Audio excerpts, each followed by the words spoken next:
OKC, ouais. Ok, si, ça va être intéressant quand même. OKC, il y a Bon, de quoi dire. ouais, bah au pire, on peut passer au KC, on va pas broder. Je pense qu'on a déjà Ah pas mal non, brodé. clairement, passons au OKC. Allez, on est parti. Le Thunder.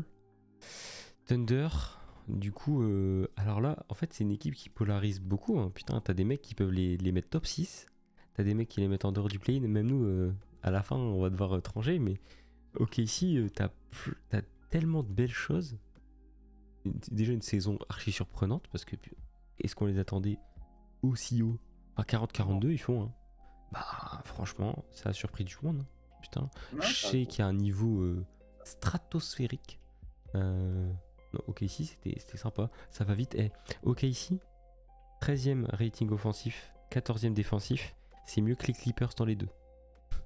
Ça, c'est phénoménal, hein.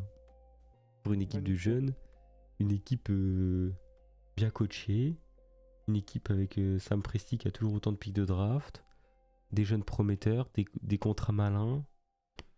Pour enfin, la saison dernière d'OKC, je pense que tu prends n'importe quel fan de la franchise, c'était le pic que tu pouvais faire, c'est ce qu'ils ont fait. Ah oui, bien sûr, ils pouvaient pas Je faire vois, mieux. Ils je vois pouvaient le pas. commentaire de Hilars que tu leur donnes Christophe Ondelat pour tourner des fêtes d'entrée l'accusé toutes les semaines et c'est parfait. Bah, j'avoue. C'est vrai. T'as de quoi faire une bonne saison. Exactement. Ouais, du côté d'OKC, t'as l'explosion aussi de monsieur Jalen Williams. Jalen et Jalen, d'accord?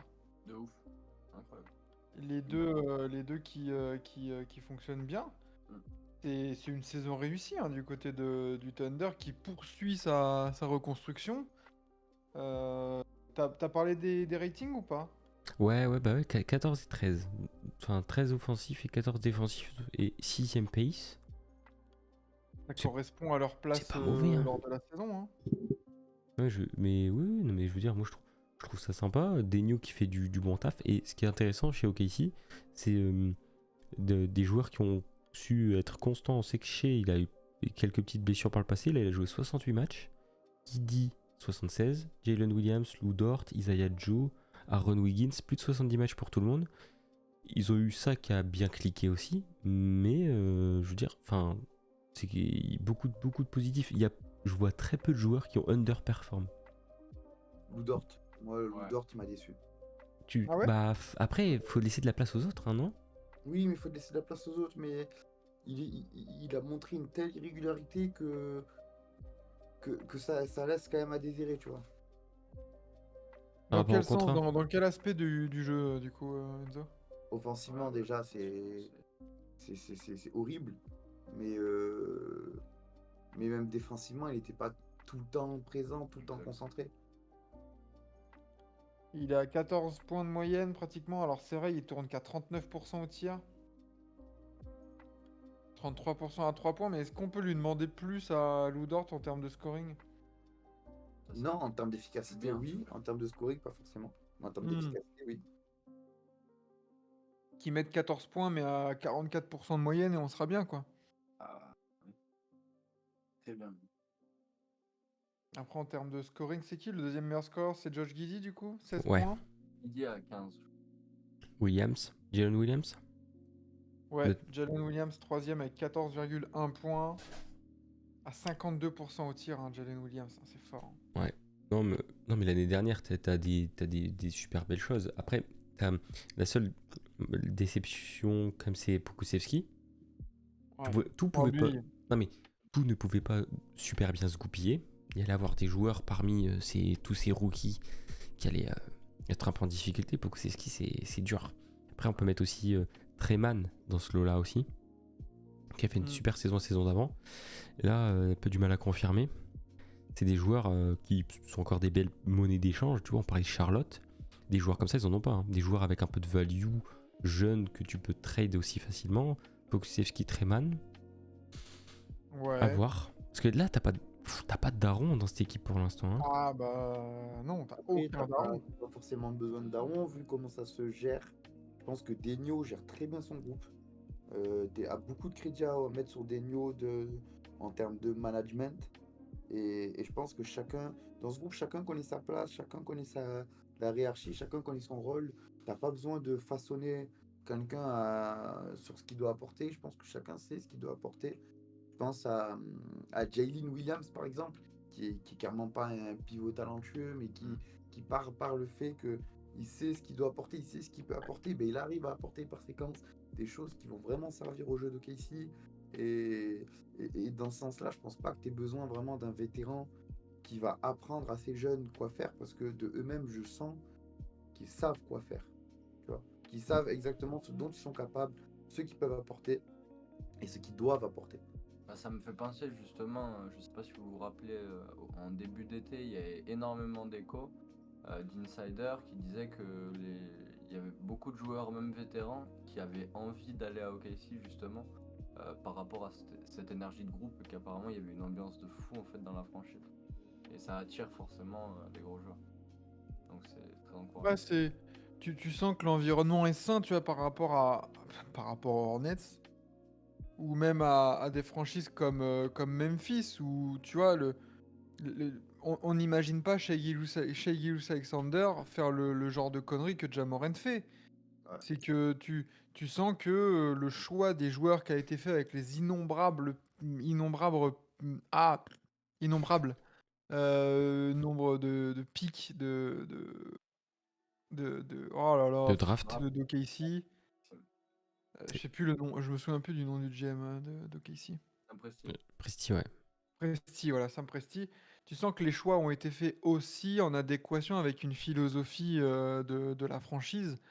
Et tu vois, que tu sélectionnes, que tu trades du coup pour Shea, mais que tu sélectionnes du Josh Giddey, les Williams, Lou Dort, etc., tu sens que c'est aussi dans un intérêt de, ok, il y a le sportif, mais il y a aussi l'humain. Et ça, c'est le signe d'une reconstruction qui est sur la bonne voie, en fait. Bah oui, c'est un peu ce qu'on disait, tu vois, quand on parlait des Pacers aussi, c'est que ça a l'air d'être un bon groupe, que les vétérans ont l'air d'être intégrés, il y a une bonne relation entre tout le monde. Et forcément, après, bah, ça peut attirer que du positif. Après, Ouais. moi, ce que j'ai bien aimé dans leur saison, c'est qu'ils sont bien battus contre même contre les gros. Parce que là, j'ai re-regardé le calendrier. Les défaites, donc sur les 30 derniers matchs, tu perds Phoenix, Golden State, les Lakers, les Clippers. Tu perds contre les gros. Mais quand tu joues les Spurs, le Jazz, machin, tu réponds présent et tu les tapes, quoi. Bien Et sûr. ils ont quand même été au play-in, ça on l'a pas mentionné. Ils ont été Oui. battre les Pélicans là-bas, dans un match avec une fin de match, je sais plus, une perte de balle de merde, je sais plus, un truc comme ça. Les Bells, ils gagnent 123 à 118, hein, donc c'était chaud, mais ça gagne dans le Money Time. À Et l'extérieur, hein. c'est à l'extérieur, et c'est aussi un signe de cette équipe d'OKC qui a été très clutch derrière Shai Gilgeous-Alexander. C'est que ça a exécuté très très bien. Ouais. Bon, après, tu perds contre les Wolves, hein, 120-95, mais saison quand même Réussi. assez réussie, ouais, carrément. Oui, oui, évidemment. OKC, tu te dis, depuis le shoot de Lillard, euh, qui a soi-disant détruit OKC et le projet, qui a surtout détruit le projet Paul George Westbrook, euh, la franchise s'est très très bien relevée très vite, je trouve. C'est clair. Après, t'as eu Shea, c'est la bonne pioche, hein, frère. Comme le gars met 32 points de moyenne, quand il le trade, je sais pas s'il s'imagine ça, hein. Merci les Clippers. Merci. Bah, Merci. il s'imagine pas du tout ça, hein, clairement. Ah ouais, c'est une bonne Après, Shea, pioche. ça reste un pick 10 hein, quand même de draft, il me semble. Ouais. Pas 12 avec Jérôme Robinson, je crois. En 13, je sais plus, mais il y a un mec inconnu au Ah, bataillon. Je crois que c'est peut-être que 13, ouais. double Les Clippers. sélection d'affilée des Clippers, non? C'est un 11. Avec Hornets, il y a pas les Hornets? C'est un 11 Bridges dans est la pas draft derrière? 18. Bridges, c'est peut-être un peu. Ouais, c'est. Non, c'est Miles Bridges. Ouais. C'est Mikal qui est juste devant. Ah oui. Putain, ouais, c'est ça, hein. Non mais, enfin... Ok, ici, Et, c'est pas et mal. New York a réussi à prendre Kevin Knox. Voilà. Juste avant. Une offre qui vient de se faire cut, hein, au cas où. Aïe, Ah aïe, oui, aïe, aïe. par les Blazers. Terrible. Non mais du coup, superbe saison au global, des talents individuels qui se révèlent, et encore, on n'a pas parlé du plus important, absence toute la saison de Monsieur Chet Holmgren. Tu fais tout ça sans avoir ton... C'est quoi, c'est un pick 2 Sans savoir le rouge. 3 Bah ouais, Non, 2, parce que c'est derrière Banquero. derrière Banquero. Tu vois, oui, c'est ça. Un pick 2 qui est pas là de la saison, et t'arrives à faire ça. Là, du coup, bon, c'est une transition vite fait vers le marché d'été et tout, mais en fait, dans les recrues, tu rajoutes Chet Holmgren, en fait. Clairement. Clairement. Mm. Je sais pas, tu l'as mis dans les arrivées? Non, bon, mais tu vois, il arrive pour apporter des belles petites Ouais, choses, c'est des une choses vraie qui t'ont arrivée, manqué c'est l'année pas- dernière. On sait pas à quel niveau. Il a été blessé, on imagine que ça devrait à peu près bien se passer, il est jeune et tout, mais c'est vraiment trop cool de voir que t'as un mec comme ça qui débarque et qui t'apporte à la fois un petit peu de son frais, à la fois des besoins où tu vas combler des trous que t'avais un petit peu l'année dernière, mais tout en apportant une continuité. Il était avec le groupe, il doit être bien intégré et tout, donc c'est vraiment, je pense, que c'est une super addition. Il a souvent fait les voyages avec le groupe. Ouais, il prenait des groupe petits pro. shoot around et il faisait des petits shoot around et Ouais, tout. Ouais. Ouais. C'était Il est pas même- une blessure en mode je reste à la maison et je me rééduque. Non, c'était vraiment un processus même de vie avec le groupe. Donc c'est pour ça que je suis pas. Je suis assez hypé par Chet et personnellement, c'est pour ça que je pense que Chet et Scoot ont peut-être une toute petite longueur d'avance sur Victor concernant le Roy. Dans le sens où Chet, là, il va jouer beaucoup. Il sera dans une équipe qui gagne et il peut faire une vraie différence. Si, euh, si le Thunder, qui a terminé 10e, Ouais. si le Thunder arrive à passer de top 10 à top 6 avec juste, entre guillemets, l'arrivée notable de Chet Holmgren, le dossier va être conséquent pour le Roy. Le dossier va être conséquent pour le Roy, mais surtout que je pense que dans le collectif, et ça aussi que tu vois, le travail de Borrego a été bon, de Denio, pardon, c'est que tu vois que le jeu du Thunder a été pensé pour faciliter l'intégration de Chet quand il arrivera, et tu vois que rien qu'aujourd'hui en pré-saison, il est su tellement bien intégré sans que le Thunder dénature son jeu, c'est une folie, tu vois. Parce que du coup, quand on regarde les arrivées et les départs, les mouvements, c'est vraiment une intersaison très tranquille. Tu vois, tu as les départs de Garuba qui était venu passer une petite pige, Jared Butler, Rudy Gay, Dario Saric, Ty Washington, Victor Oladipo et Kevin Porter Jr. Sans coup de vent, OKC ils ont. qui a fait la poubelle de Houston. Ouais, ils sont Donc passés voilà. vite fait. Hein. Mais c'est ça en fait, c'est que des intérimaires limite là qui sont partis.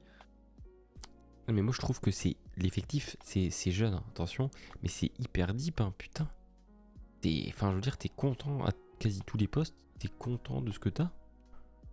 J'aurais peut-être aimé avoir un meneur remplaçant un peu plus solide. À Misic, faut voir ce que ça donne en NBA, mais pourquoi pas. Pour voir ce que ça donne. Au même titre que Vezenkov pour les Kings, mais si ça Après, ça marche bien. Vezenkov, il est déjà MVP d'Euroleague, hein. Oui, Attention. oui. Ah, Misic, il a 29 ans. Hein. Ouais, mais c'est quoi ses faits d'armes à Misic? Je ne sais pas, faudrait que je regarde. Misic, qu'est-ce qu'il nous a fait? Bon, c'est du 18 points en Euroleague, c'est pas mal, hein. C'est pas mal, mais ça restera un joueur de complément. Oui, un joueur oui, de- oui, Il bien est sûr. élu MVP d'Euroleague en 2020-21. Hein. Non, faut voir. Faut voir. J'avoue que Ouais. tout à l'heure, mais Shai va prendre plein de minutes. Guidi, pareil, ça va jouer beaucoup. Donc, bon, finalement, ce sera s'il a 15-20 minutes, c'est déjà pas mal. Du coup, ils ont pris Kayson Wallace à la draft. Qu'est-ce qu'on en pense de tout ça? Ouais, gros défenseur sur les lignes extérieures. C'était un profil qu'ils n'avaient pas vraiment sur les guards, vraiment. Expert défensif. Je crois qu'il sort de 2 années en NCA. Mhm. Et gros défenseur, assez malin pour le coup dans l'organisation. Ça va être un gros complément, un peu Davion Mitchell quoi, globalement. Ouais. Même niveau de la taille, il est pas très grand, Kayson. Mais tanké, ouais. Exact, mais tanké, ouais. Ouais, les grosses épaules. Puis Kentucky, hein. On connaît. Hein. Ça peut être au même titre que les Booker, Fox, et Quickly, Maxi, c'est des mecs dans l'effectif NCAA, c'est un peu inhibé. Et après, quand t'arrives en NBA, c'est surtout les guards, ça peut péter. Mais après, bah, t'es un peu bouché devant, donc faut voir. C'est un peu le problème. Mais Je puis trouve quoi, quand même que 10 Big 10, c'est ça. Hein. Je trouve quand même que cet effectif, ça manque de sûreté sur le banc. J'aurais bien aimé sur quelques postes un peu clés, genre poste 2, poste 4, que t'aies vraiment un mec un peu daron, histoire de sécuriser tout ça et d'avoir quelques certitudes. Parce que là, t'as fait 10e. Là, ton ambition, elle est clairement de regarder vers le haut. Bien aimé, tu vois, genre, vas-y, Pokusevski, à un moment donné, bah tant pis, le projet, voilà, flemme, libère-le, mais fais venir un mec un peu daron pour faire grandir ce groupe aussi. Je pense que ça peut passer par là, quoi. Voilà, Dipo, bah, ils l'ont pas gardé, donc je suppose que c'est pas ce qu'ils voulaient. Hein. Ouais, voilà, Tipo, il a servi de monnaie d'échange. Après, il va être encore blessé, lui, non? Je sais pas, il est fini, ouais, Tipo. Oui, il aurait pu revenir en fin de saison. Voilà. Non, mais tu prends cet effectif, tu rajoutes 3 ans à tout le monde. Putain, c'est une gueule de zinzin, hein, je pense. Hein. Parce que là, ils sont tous jeunes. En vrai, à part, il y a peu de gens qui ont plus de 5 ans d'expérience dans la ligue. Hein. Même il y en a aucun. On dirait les Montréal War Raiders en saison 5. Non, mais c'est vrai. Mais Allez. si ça marche bien, je vois pas pourquoi une équipe, s'ils sont tous jeunes et qu'ils s'entendent tous bien, pourrait pas aller bousculer les mecs qu'on imagine assez stables, hein, des Warriors, des machins, frère. Tu peux surprendre avec des mecs comme ça. Hein. Ouais, bien sûr, je vois Yann Négocieux qui met quand tu compares le banc des Suns et le banc d'OKC, t'as un monde. Bah, en faveur des Suns, je pense. Hein. Euh, T'es pas doublé partout. Hein. ouais. Plus des seuls, parce que t'as plus des joueurs d'expérience et de métier. Ouais. Faut voir. Après, bah, on a toujours petite pépite française Ousmane Dieng. Hein. Faut voir comment ça va se développer. L'année dernière, il a quand même fait des bonnes minutes. Il y a eu des belles petites perfs. Je sais plus, c'est un match contre les Spurs, je crois que j'avais vu, où il a bien cartonné l'année dernière. Faut voir le rôle qu'on peut lui avoir, mais si Pokusevski performe pas, tant mieux. Ousmane Dieng, l'année dernière, c'est 39 matchs. Ouais, faut voir. Un seul en tant que titulaire, mais ça joue 14 minutes de moyenne. C'est pas tout mal, on peut se dire ça. Est-ce que pareil, est-ce qu'il va vraiment être intégré dans la rotation, même dans le projet d'OKC? Bah, faut voir s'il fait plus d'aller-retour G-League, hein. Ce serait bien pour lui de faire toute la saison, faut voir. Après, il y a Kenrich Williams peut-être décaler en 4. Moi, j'ai un peu peur pour Ousmane Dieng. Ouais. Ouais, mais après, t'as peur, mais quand t'es dans une équipe comme ça, aussi compétitive, bon. Ouais, j'ai surtout peur parce qu'il est à OKC et que l'environnement fait que t'as un peu une marée de jeunes talents et j'ai un peu peur qu'il se noie un peu là-dedans et qu'il tire pas son épingle du jeu, quoi. Sachant que déjà sur son poste, il y a un jeune talent, quoi. Ouais. Ouais, mais je crois que ça devait être Bastien de Trashtalk qui en parlait et qui avait dit que. Je crois que c'est ça, hein, qu'il avait interviewé un mec du Thunder, je sais plus qui c'est, qui disait qu'il voulait des mecs qui savent tenir la balle. Quand tu regardes Ousmane Dieng, c'est un mec qui sait tenir le ballon aussi, qui va être facilitateur. Et je pense qu'il a peut-être, même s'il s'en sortit de banc, il a sa carte à jouer. Hein. Encore au moins cette saison en entier, je pense pas. Ça m'étonnerait qu'on le voit trade, à moins qu'OKC fasse un move, mais Presti pour l'instant, les signaux qu'il a envoyés ces derniers mois, c'est pas qu'il avait envie d'aller chercher une superstar. Hein. Je pense que même s'il a 50 000 pics de draft, s'il faut les garder, il va les garder. Hein. Je sais pas. Est-ce que c'est la bonne solution? Est-ce que c'est la bonne solution? Je ne sais pas. Je sais pas. Dieng a eu beaucoup de temps de jeu pendant la pré-saison, c'est quand même bon signe, c'est pas faux. Mais est-ce qu'on doit prendre pour argent comptant ce qu'on voit pendant la pré-saison? Pas sûr non plus. Non. Ça pour lui. Et Bertens, alors du coup, parce que là je l'ai vu dans les arrivées, mais qu'est-ce qu'il en est? Bah Davis Bertens, je sais pas s'il va vraiment jouer. Hein. Il sort d'une bonne Coupe du Monde en vrai. Ouais, il aurait pu tuer l'Allemagne. Hein. Davis il a un trop Bertens, c'est gros son contrat. Ouais. Voilà, déjà à Dallas c'était un poison pour ça.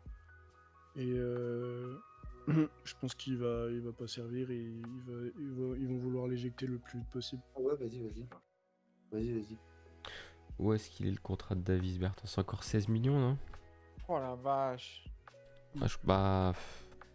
Non, mais il peut servir, mais bon, là, il est pas dans le. Ouais, donc, 4 points l'année dernière, Davis Bertans. Hein. Il y a 39%. 4,6 points de moyenne. Bah dis donc, c'est beaucoup ça fait combien de... Il jouait Combien pas le du tout. point? Ça fait sur la saison très peu. Il a mis combien de points l'année dernière? Ouais, c'est chaud. Combien de points en Il jouait total? pas du tout. Ouais, non, il a joué 11 minutes en moyenne, donc c'est. Il a mis 206 points. Et il était payé combien pour qu'on rigole un peu, qu'on fasse le nombre de points Je ne- d'euros par match? 16 millions. Et 16 bah millions. du coup, Il 16 est- millions divisé par 206. 800 000, 700 000, je sais pas. Oh la vache. Et du coup, Ah, on a 70 un 000. Davis Bertans qui touche 78 000 $ par point marqué. Ça, merde. Ça régale, frère. C'est-à-dire Sachant que que. le mec, il met un lancer franc, 80 000 $. Eh, il lui reste 200 de contrats hein, qui sont à 17 et 16 bon. millions. Hein. C'est Et les le- Mavs de qu'on foutu ce contrat de merde encore là. Ouais. Mm. 50, faut vraiment 50 rayer de la 80 carte, millions. franchise. Comment ça? Non, Ouais. mais faut voir, hein, ça peut combler des trous. Hein. C'est un spot-up shooter, tu le fous dans un coin, il demandera pas trop la balle. Sur un malentendu, une blessure, il pourra te servir quand même. Ça fait cher le mec de rotation de bout de banc. Mais bon, ils peuvent se le permettre. Pour l'instant, tant que t'as pas payé des gros salaires, parce qu'il faudra voir. Hein. Il va y avoir des prolongations pour Giddey.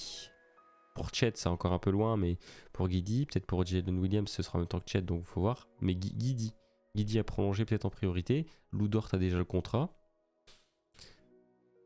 Et il y a peut-être ouais, il y a peut-être un monde où Bertans va t'emmerder hein, dans le salary cap.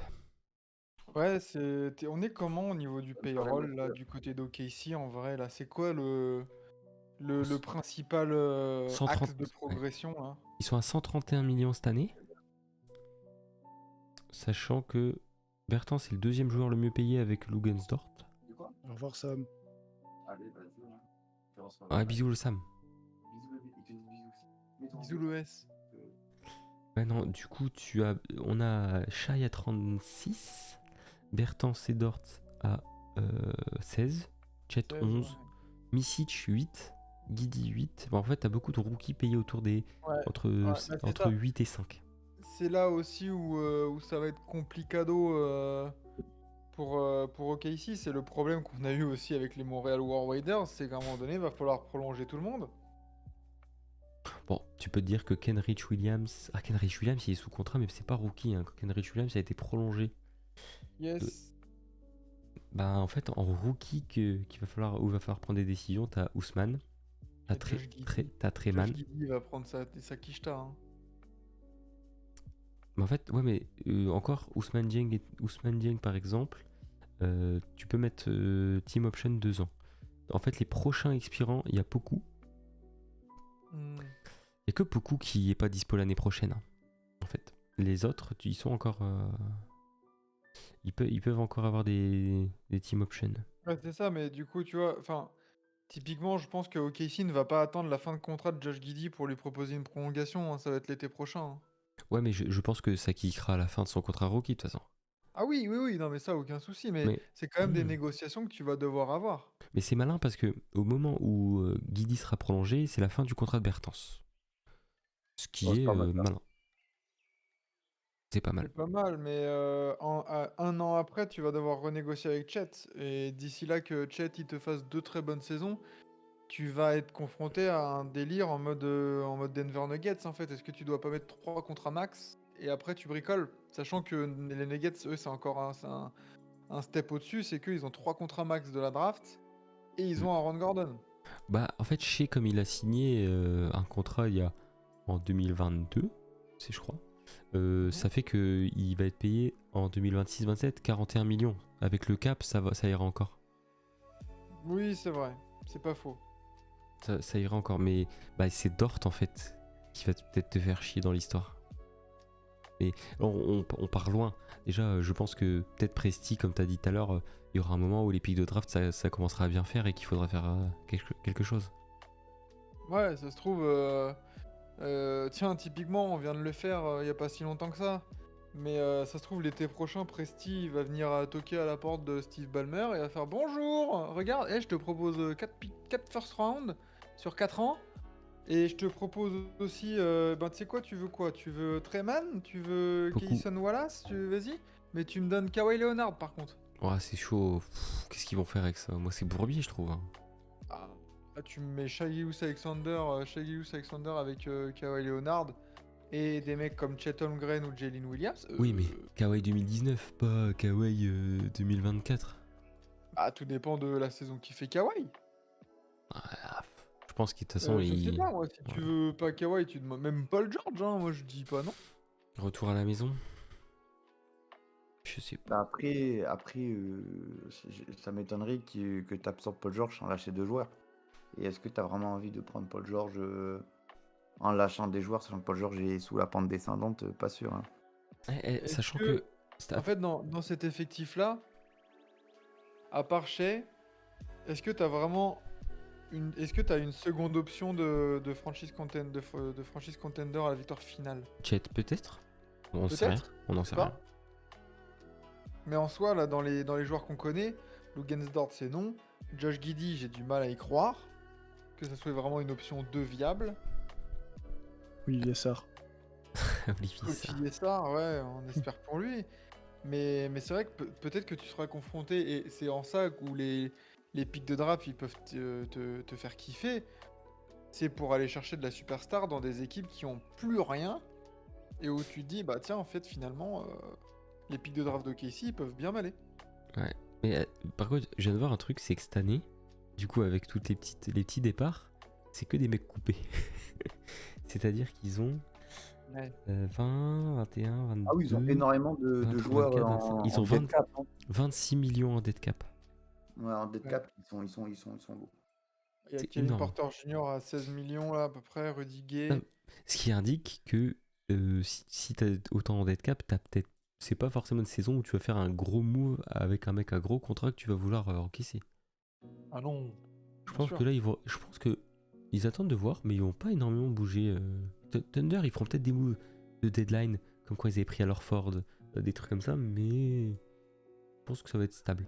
C'est effectif, on a des chances de le revoir à la fin de saison. Pourquoi Beaucoup pas, peut-être. en vrai. T'as que beaucoup, comme t'as dit, que tu dois, au cas où, qui est libre en fin de saison, à voir ce que tu fais. Je pense que tu peux essayer de le prolonger pour pas beaucoup, quitte ensuite à, au cas où, essayer de le refourguer euh, pour, voilà, parce je pense qu'il fait pas vraiment partie du projet, Pokusevski. Mais surtout avec Chet Holmgren, qui est aussi un profil un peu filiforme, un peu très grand. Enfin, j'ai l'impression que Chet Holmgren, c'est un Pokusevski qui a réussi, quoi, tu vois. Ah, Ben, ah, Chet Holmgren, c'est un Pokusevski qui a mangé un peu plus de sucre, effectivement. Ah, voilà, c'est ça. exactement. C'est un peu Pokusevski me fait penser au gars dans le film Superbad. super Oui. bad. C'est quoi ça? Tape Superbad sur Google. Tu sais, la photo avec le faux permis, le gars avec les lunettes avec le faux permis. Là, Ah je sais pas, il est oui. connu, là. McLove, je crois qu'il s'appelle McLove. McLugging ou un truc comme ça, je me rappelle plus, frère.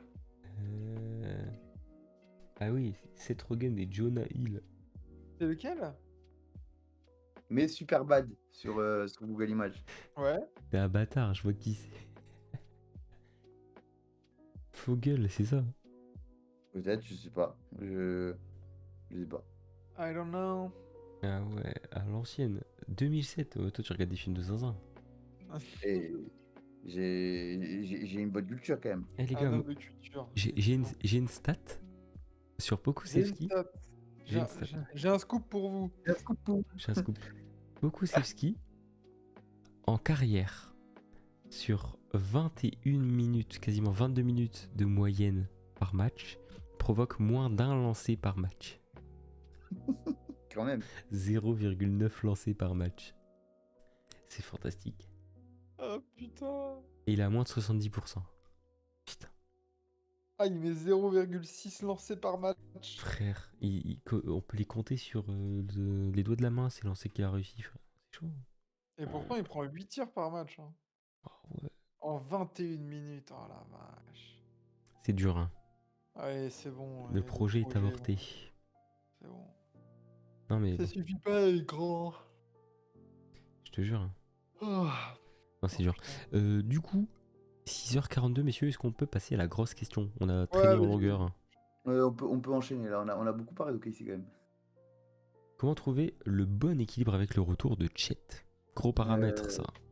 Et ben, je pense que pour moi, ça sera la répartition de usage rate entre les différents joueurs, que ce soit Jalen Williams, Shea, Chet. Je pense que tu devras devoir trouver le bon usage rate et surtout les bons moments pour que chacun ait la balle. Tu vois, ça sera surtout la bonne gestion des momentum. On peut faire un petit jeu, hein. La ligne, on le ressortira à la fin de la saison. La ligne de stats de Chet. Si Lucas, vas-y, je te lance. À la fin de la saison, Chet aura quelle ligne de stats? Juste point, rebond, passe, contre.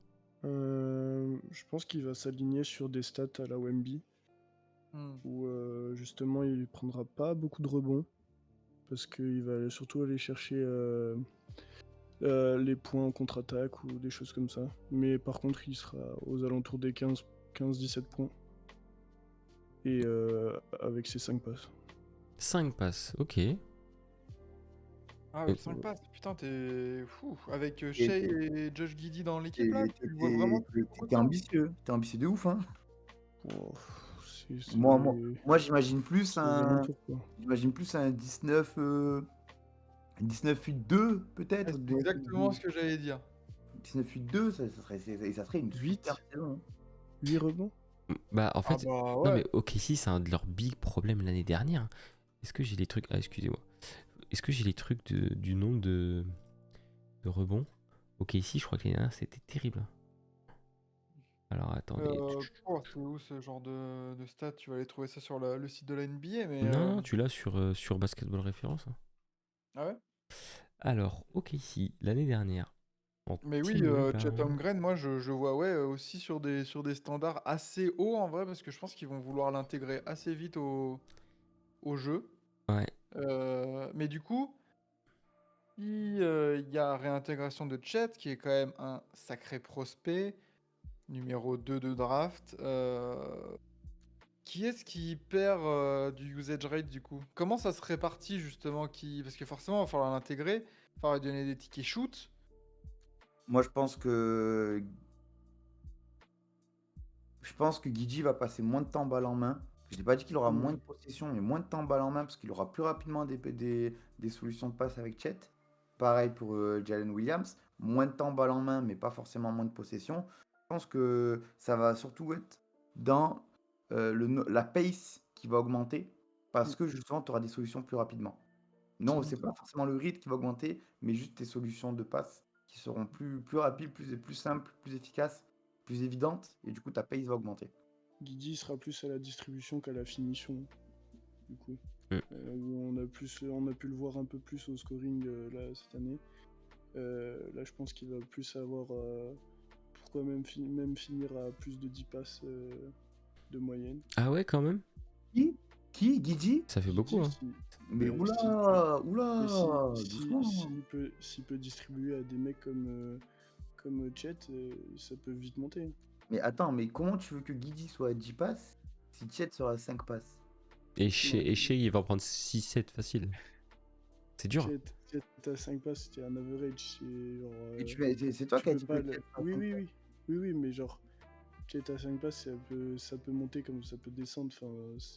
En fait, vu je l'ai quasiment pas vu jouer, c'est difficile de déterminer ce qu'il fait sur le terrain, quoi. Donc, Je comprends. alors que Guidi, maintenant qu'on sait qu'il va être plus, comme t'as dit Enzo, à distribuer au lieu de scorer, ça va être plus évident de le voir avec 10 passes. Enfin, on peut en tout cas arriver à atteindre ce stade pour lui, je pense, en average à l'année. À voir. Moi, je te trouve un petit peu optimiste. Parce que du Deepa, c'est du Trae Young, du Harden, du Haliburton, quoi. Ouais, c'est ça, Faut hein. voir, hein. Faut voir, pourquoi pas. Guidi, je suis plutôt d'accord avec Je Enzo trouve quand il ça. dit que le usage rate il va baisser. Moi, De je Guidi, trouve que c'est un prospect de fou, moi. Ah ouais, oui, mais oui, oui. est-ce qu'il doit vraiment être utilisé balle en main? Bon, Est-ce oui, que c'est un profil Oui. à la Wemby qui prend au cas où les choses en main, la balle en main et qui peut monter la balle? Je pense pas, je pense qu'il, sans le caricaturer, un rôle de rim runner, il va être utilisé comme, je pense, après je peux avoir faux, hein, mais comme dit Enzo, un rôle un peu de dynamiteur en contre-attaque, là, le mec, à peine le rebond pris, chut, donné à Guidi et ça va courir, il monte au ou alors panier tellement facilement. ouais, voilà. Et puis après, je pense qu'il doit être aussi beaucoup, mais ça j'ai peur de son utilisation là-dessus, il doit être aussi trouvé au poste bas, avec l'avantage et il a l'air d'avoir un sacré bon footwork, et avec la taille qu'il a et les belles mains, tu dois pouvoir prendre l'avantage sur ton défenseur dès que possible, en fait, dès la mismatch. Faut que tu essaies de trouver la mismatch avec Chet et qu'il punisse poste bas. Ouais, ok. Bah, attendez, parce que du coup, j'ai regardé les petites stats, comme je vous disais. Donc, OKC, en rebond défensif, ils étaient 21e, 22e au contre, parce que deux missions que va pouvoir remplir Chet. Ils encaissaient le plus de rebonds, donc sur leur gueule, ils sont 29e en rebond offensif encaissé. Ok, c'est-à-dire que les équipes, ils se faisaient quand même plaisir en face. Mm. Et moi, ligne de stats, moi je pense que niveau points, vous êtes peut-être un peu. Enfin, je sais pas, faut voir, mais moi je vois plus du 15. Et Ah ouais? je vois plus du 15, allez, je vais dire 15-9 peut-être. Tu vois, un peu plus de rebonds, un peu moins de points peut-être. Ils ont quand même de la cam. Hein. Est-ce qu'il va. Est-ce que. Bah, du coup, ça veut dire que si. Parce que s'il vient mettre, comme vous avez dit, du 18-20 à 20 points, il va falloir que quelqu'un perde en points. Et justement, Williams. est-ce que Ouais. la personne qui a le plus à perdre dans la réintégration de Chet, est-ce que c'est pas Lugensdort? Lugensdort qui prenait 12 tirs par match. Est-ce que Lugensdort, en fait, il y a un monde où il va être utilisé vraiment comme un seul défenseur? Non, il y a Pas un trop monde sûr. où il y a un monde où il doit améliorer son efficacité. Et s'il n'améliore pas son efficacité, crois-moi que OKC va vite se dire, bah, au final, des gars qui ne veulent que défendre, qui vont faire que défendre sans nous polluer en attaque, il y en a d'autres. Je prends tout con, Caruso. Voilà, tout con, Caruso. Tu vois, c'est des gars comme ça où même, tu vois, tu as un Patrick Williams qui va être bientôt disponible. Ils peuvent se dire Dort contre Patrick Williams. Donc, je pense que Dort va vraiment drastiquement devoir améliorer son efficacité. Ah, mais Ouais, est-ce et que puis, vraiment ils auront le temps ok ici pour ça? Ben, OKC n'aura pas le temps. C'est Lugensdorf qui va devoir vite se bouger. Mais C'est OKC ça. n'aura pas le temps. Parce que sachant que Shai va sur ses 26 ans, ta fenêtre de tir avec Shai, elle va être entre d'ici maintenant et peut-être sur 4-5 ans. Donc, sachant que du coup, si tu prends un nouveau joueur à la place de Dort, il faut l'intégrer. Donc, tu vas devoir prendre une saison au moins pour l'intégrer. Euh, c'est plein de trucs à prendre en compte qui, non, OKC n'aura pas le temps. Sachant qu'en plus, OKC a une pelle de pique pour amener pas mal de joueurs. Donc attention à Dort.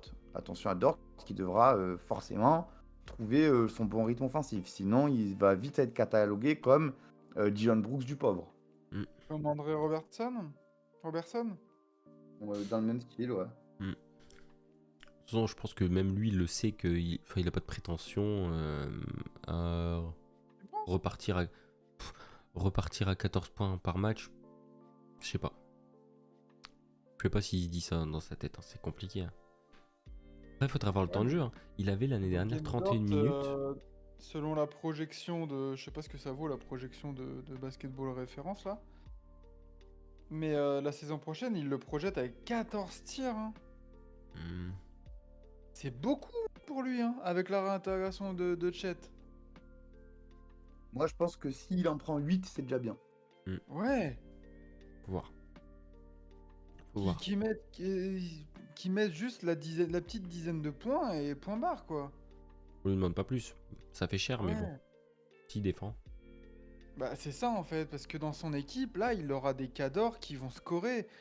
Et ils auront beaucoup plus besoin, je pense, de sa défense que de son scoring. Donc, ouais, Chet, il arrive, faut le réintégrer, faut l'impliquer offensivement, parce que sinon, bah, en fait, t'as drafté en deux Javel McGee, quoi. Et ce qui serait terrible. Ouais. Donc non, combien de shoots il aura, Chet? Au moins 15. Le même nombre que Josh Giddey, déjà. C'est sûr. Ouais. À voir. De toute façon, On verra. je pense que Chet, à terme, c'est censé être ton option 2. Peut-être même dès l'année prochaine, finalement. Hein. Ah oui, dès l'année prochaine, c'est sûr. Après, option 2, option 1, ça, c'est à voir. Ouais. Oui, c'est ça. Ok. Est-ce qu'on se passerait pas sur une petite pyramide? Allez, Allez. vas-y. Pyramide des familles. Là, il y a des trucs à bouger. Ouais. Los Piramidos. Avec à l'ouest 3 places dispo. Il nous reste une place de bas de tableau, une place mid plus et une place tout en haut. Mid plus. Est-ce que du coup, ok, ici on les voit tout de suite à ce En rang-là? vrai, tu sais que si Chet ça clique, c'est pas déconnant de voir OKC se battre pour le top 6. Hein. Ouais, ouais. Pourquoi pas? Lucas, Ouais, t'en c'est penses pas un quoi? scandale. Moi, c'est pas un scandale de voir, comme il a dit, si Chet ça marche, c'est tellement un joueur qui peut prendre une ampleur ahurissante que je vois bien, même il est clairement un gros contender au Roy. Donc oui, oui, et puis Shai, on le connaît maintenant. S'il fait une grosse saison comme il a fait l'année dernière, on peut monter sur un bilan plus que positif.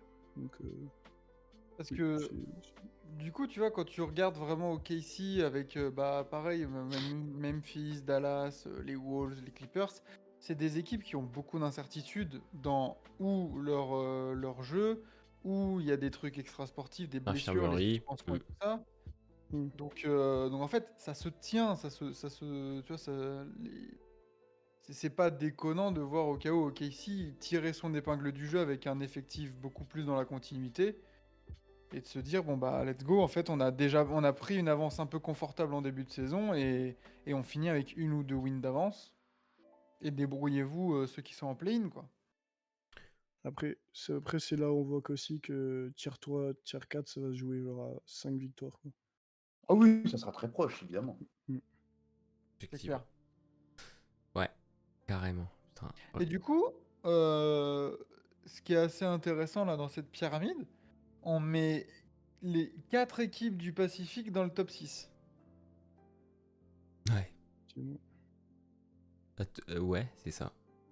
Ah ouais. Bah en fait, Et encore, si les Clippers ils faisaient pas de conneries. oui, oui, non, mais théoriquement, oui. Ça va être une division hyper relevée. Hein. Ouais. Ah, les affrontements immanquables. Non, mais ce qui est bien avec l'Ouest, c'est que les Spurs, t'as Victor. Les Portland, tu vas avoir des trucs sympas avec la nouvelle équipe. Et après, bah, tous ceux qui sont au-dessus, ils vont être super intéressants à regarder parce que ça va se battre. Après, bon, Utah, Houston, faudra voir, il y aura des match-up intéressantes. Hein. Mais en fait, t'as au moins 13 équipes sur 15 qui sont hyper intéressantes à regarder. Tu À vas voir l'ouest que. Ouais. Ouais, d'accord. Donc, Bah, Même comparé à- 14, hein, même 14, parce que les Spurs, ça va être super intéressant à regarder. Bah, surtout depuis qu'on sait que Sohan va être titulaire. Mais c'est magnifique ce qui va se passer aux Spurs, moi je vous le dis. Ça va être un grand laboratoire là, ça va être n'importe quoi. Est-ce que les Spurs, ils peuvent nous faire une percée là? Moi, j'étais pas là à la preview, j'ai pas tout entendu, mais Non, putain. non, non, non, non, non, Imagine, non, non, non, non, non. frère. Calmons-nous sur les Spurs, Moi, je suis trop hype. laissons-les travailler et ça ira très bien. Je vais aller m'acheter un maillot Victor après le stream. Hein. Tu peux, hein? Tu peux. Et ton maillot d'Harry Whitehead, alors Maxime, il en est où? Bah, j'attends le NBA Store qui bouge son cul quoi. Non, ils en ont pas. Bah, attends, je vais regarder NBA Store EU. Moi, j'ai le maillot de Sidi Sissoko. Mais toi aussi, toi, t'es un hipster aussi. Un hipster. Si d'ici Sissoko, déjà qu'il a un maillot de G-League, on verra après. J'ai pas de maillot des Spurs en plus. Allez, Darik. Ah, il y a 20% de réduction en plus, incroyable. Au pire, tu peux le floquer, tu mets le bon numéro. Hein. On se souvient que Allez. l'année dernière, j'ai Ok. commandé un maillot Bradley Beal et j'ai eu le numéro 31 Ah la vache. sur le NBA Store. Un petit maillot Ben Simmons, là, en vrai, ça peut être un bon investissement. Brooklyn, c'est dans les dernières previews, non? Ouais, c'est tout à l'heure. Avec Vladou. Et franchement, il est 6h58. On a plutôt bien géré notre timing.